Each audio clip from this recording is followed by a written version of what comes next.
Hi అండి. మనం ఇంట్లోనే పన్నీర్ ఎలా తయారు చేయాలో చూద్దామండి. పన్నీర్ మనందరికీ చాలా ఇష్టం కదా! పన్నీర్‌తో ఎన్నో రకాల రుచికరమైన వంటలు చేసుకోవచ్చు. కానీ బయట మార్కెట్‌లో దొరికే పన్నీర్ కంటే మనం ఇంట్లోనే తాజా పళ్ళతో తయారు చేసుకునే పన్నీర్ చాలా ఫ్రెష్‌గా, మెత్తగా మరియు రుచిగా ఉంటుందండి. మరి పన్నీర్ ఎలా చేయాలో చూద్దాం. ఇక్కడైతే లీటర్ పాలు తీసుకున్నామండి. లీటర్ పాలల్లో పాలు మరిగిన తర్వాత ఇక్కడ నిమ్మరసం లేకుంటే వెనిగర్ అయితే వేసుకోవాలండి. వేసుకున్న తర్వాత ఇలా పన్నీర్ అయితే సపరేట్ అవుతుంది. వాటర్, పన్నీరు సపరేట్ అవుతాయి. స్టవ్ ఆఫ్ చేసి 2 నిమిషాలు అలాగే ఉంచండి. ఇప్పుడు ఒక గిన్నె తీసుకొని దాంట్లో ఇట్లా జాలి గిన్నె అయితే పెట్టుకోవాలండి. ఇప్పుడు ఒక క్లాత్‌లో వడగట్టడానికి పన్నీర్ అయితే వేరు చేయాలండి. ఇలా క్లాత్‌లో వడగట్టిన పన్నీర్ అయితే వేరు చేసుకోవాలండి.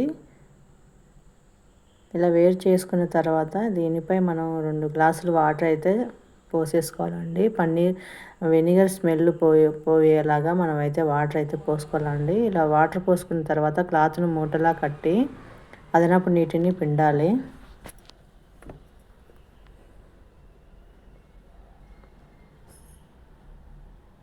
ఇలా వాటర్ అన్నీ కూడా పోయేలాగా అయితే మనమైతే పిండుకోవాలండి.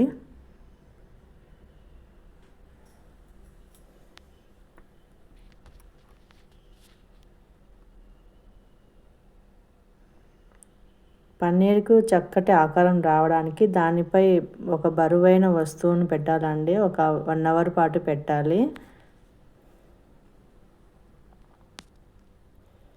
1 అవర్ తర్వాత మనం క్లాత్ ఓపెన్ చేసి చూస్తే మనకైతే ఫ్రెష్ పన్నీర్ అయితే రెడీ అయిపోయిందండి.